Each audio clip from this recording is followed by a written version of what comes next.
If there's anybody famous out there that actually pays attention, listens to me, because I'm brave, kind, and faithful and intelligent, and you can read a book and somewhat comprehend it. Hi, I'm from the Book of Revelation. Nice to meet you. I'm watching Entertainment Tonight. Is what's his name? Alan Thicke, kid, just got married. And guys, um, the thing I get from famous people and the people involved in Google, okay, is it's that whole thing about if I can't fuck her, nobody can fuck her, and they'll just blow it all up kind of thing. And I'm like, I don't believe that's necessarily the case, guys. I know I'm not wrong. Anybody, Paul Walker, Kobe Bryant, Chadwick Boseman, whatever and stuff, people that have had an untimely demise from January 22nd, 2013 until now. Okay. No, guys, I set up the conditions by then. I had the technology in the right spot. I'm perfectly certain, okay, that if people from that time until now had decided to publicly acknowledge me and say, this guy's the deal, he's the Messiah, okay, and then people, but I understand that Siakam Pascal's father died in a car crash. Okay. You do know that they had a guy come in and tell me in Sierra Vista before they had Michelle shot and murdered in Sierra Vista. He said, we can program people like we're programming a video game, and he laughed. Okay. And then when I thought about going back to Arizona after they had told me she died, and I went, son of a bitch. And I said, those were McCain's people. So I'm going to go back and I'm going to kill John McCain, and I'm going to kill that fucking, we can program people. I'm going to go to Fort Huachuca. I'm going to find his ass, and I'm going to wring his fucking neck. I'm going to snap his neck until I'm going to kill him. That was the first thing that ran through my mind. Okay. When they kidnapped the kids, I knew I couldn't get the kids back if I went crazy and all that stuff. But Michelle had already calmed me down by then, because when they kidnapped the kids, that was 2012. Michelle was killed in 2011 when she talked to me in prayer. And I'm sure it was her, and I'm sure it wasn't a program. Okay. She just said, Earl, Papa don't take no mess, and if you're the guy who's going to give my kids and the world the ways of Jesus Christ, you can't go acting like John McCain. And I was like, everybody should have a woman like you in their life, Mrs. Belinda Michelle Bowen. You are wonderful. We had a very good date. I screwed it up. Yeah, I understand why I screwed it up. I'm a human being, and I'm pretty sure if I had been married to Michelle and they had found a way to kill her, that I would have killed a whole lot of people, and I'd be on John Walsh's America's Most Wanted list all the time now.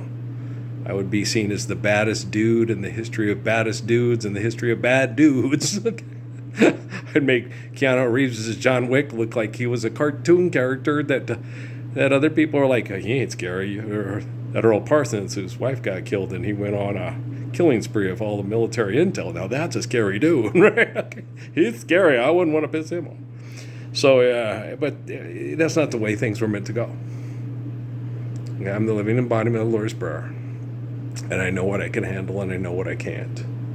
And Jesus walks me through everything and tells me where I need to go and what I need to do and how I need to do it. And I've had to make so many sacrifices in my life. And, but being the living embodiment of the Lord's Prayer and teaching human beings and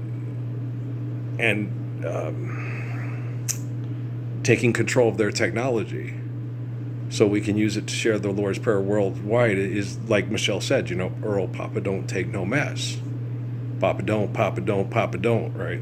So I have to, and that's why we were friends. That's why she was my brother-in-law's sister. That's why she was in my life. That's why, we're millions of years in the making. We're tens and thousands of years of migration and connection through prayer. That's why, she showed up and she was good with her brother, and she showed up living in our house, the room next door, and I'm I'm living right next door to an angel, right? It was It was funny because I sat there and I said, I thought I was going to end up going to college and being single on the East Coast when I was in the service. I didn't see the war stuff coming. And I thought, I was going to end up in a dorm like on Different World. And it happened after I got married and had a single kid, was a single dad and a kid. And it was my brother-in-law's sister in the room next door and her panties and her T-shirt all the time going, oh my gosh, she's so fine. I feel like a pervert, and she's running around all comfortable. I'm like, why is she so comfortable like that? God dang, she's so fine. It's okay. Well, Miriam used to do the same thing to me. Yeah. She'd be in her T-shirt and her panties, and I'd be like, fly girl. I was like, this is so hard. Yolanda, you have no idea. She knew. Yeah, she told me. She goes, women will be nice to you and you're a nice guy and they'll take advantage of that opportunity to show you here's what you're missing out on. And I go, yeah. Damn it, Inman, you cold mountain man. It's just the way. That's the way of the world. Plant a flower and you grow a pearl. Child is born. Some people go skew. It's better to have a muscle pumping blood to a mind that frees the soul from the delusions of pearls and gold being more valuable than time with your children and a loving relationship with a faithful wife. So some people just don't know how to write songs right. I don't know if I'll ever write any songs. I've written some poems. They were on Facebook. I've written some other ones. Miriam loved them. She said they're some of the most beautiful things she ever read. I didn't think so. I was just missing Yolanda, And she said, no, it was like a dream notebook. And she read it and she said, that came from a man's mind. That's the most beautiful stuff I've ever read. You're kidding, right? Because I had some Paul Twitchell stuff written down there, it's best-selling and all this. And she goes, that's all right, but this. It's like, what? That's my dream notebook. This is the most beautiful thing I've ever read, Earl. You're going to become one of the most famous authors in the history of the world. You're kidding, right? No. This man, he wakes up and he misses her and this blah, blah, blah. And he writes all this stuff and you're reading it. And you see, she sat there and she grabbed my notebook and started reading it. And I'm like, okay, that's my dream notebook, And she's like, this is the most beautiful stuff I've ever read written down by a man before. She goes, you are going to be world famous and renowned for your prose, your poetry. And you're going to be the most famous man, and you're going to be rich, and you're going to buy me, you're going to help take care of my kids and buy me a Mercedes convertible. Fuck the Mercedes convertible. I'm giving you the Lord's Prayer because I love you eternally, and you're a wife. And I want to meet your daughters, and I hope you're still alive, and I hope you're still well. And I'll always love you, And Brian, you and Aaron were my first sons, and I'll never forget that. And the year or so we spent together was one of the best years of my life. And I'm sure Patrick will understand because I'm sure he's met people in his life that had that same meaning and that same presence. His two brothers, Anthony and Andre, the Wards. His two brothers from another mother and another father. Yeah, there are just people in our lives that come and fill a void when we're being manipulated or abused by selfish people that help us survive hell. So that's the way spirit works, And having to live vicariously through these egomaniacs on Entertainment to Life and stuff, it is wrong. And once we're living the Lord's Prayer, we don't have to watch other people's dysfunctional sex lives on TV. We don't listen to them talk to it about music. I'm going to fix Bareback Jack, Backrack and all you egomaniacs, we don't need another movie. There are movies and TV shows and music and artwork to last until the end of time. What the world needs now is you to obey the Lord. Forgive debt and trespass and love one in eternal faithful peace, and accept the living body of Christ that is Ralph Earl Parsons Jr., the son of Ralph and Mary, north of San Ysidro, New Mexico. That's what the world needs now. I know because I am the Messiah and I am right. Okay? I'm not self-righteous, I'm righteous. Okay? I think and believe I am right because it is so, and you are all obviously wrong, but I obviously am not. Okay? It is evident that I am correct, that I am the way, the truth, and the life. I am the light, I am the way. I am the faith of a perfect father, like Adam, Moses, David, Jesus, John, Abraham, Melchizedek, Hud, Muhammad, Haile Selassie, and others. Okay? Many before me tried to teach similar to me and were manipulated and abused by the worst selfish perverts that were still being oppressed by their yoke of oppression through their technology and money, even to this day, this very day. And I'm telling you, any of the people that you guys think got killed by military intel because they were going to attempt to stand up for me, they were only doing it for leverage. Trust me, I set the technology up perfectly. Okay? You have to be sincere, and you have to come straight to me. And if you come straight to me and you're sincere, you will get here.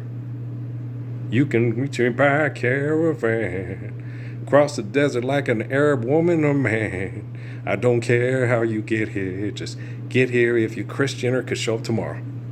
If she was sincere and wanted the Lord's Prayer for her children and grandchildren. Okay? Kim could do it, Chloe, Courtney, any celebrity could show up at my front door tomorrow and knock on the door and go, could you give me a big fat hug? It is. Are you making shots at my chemical poison in there? Okay. After that, we're going to go put up the pickleball court, and I'm playing you for your beer. I'm just kidding around. You're funny. I know I am. Trust me, I know funny, and I'm funny. You know funny because you do jokes for money. Me no do jokes for money. My joke's really funny. Okay? He played Jesus in a movie. Willem Dafoe. He played Jesus in a movie. Me? Nah, I don't play Jesus in a movie. I'm me. And nobody's going to play me in a movie? No, neither Tom Cruise nor nobody will play me in a movie. There'll be no movie about my life. My life will be regarded and respected and appreciated, and then there'll never be another movie about Jesus Christ being murdered by perverts for money ever again. So it shall be said, so it shall be done, etc., etc., etc. Getting to know you, getting to feel free, getting to know all about you. I gotta go. Yeah, I'll go to the doctor tomorrow. I'm not stubborn. I'm just like Rosa Parks. I'm just tired of bureaucracy. I just don't want to get up and have to do it. People, he's stubborn. I'm not stubborn. Okay, I've given you the opportunity since 2013 to acknowledge me publicly and live the Lord's Prayer for your children.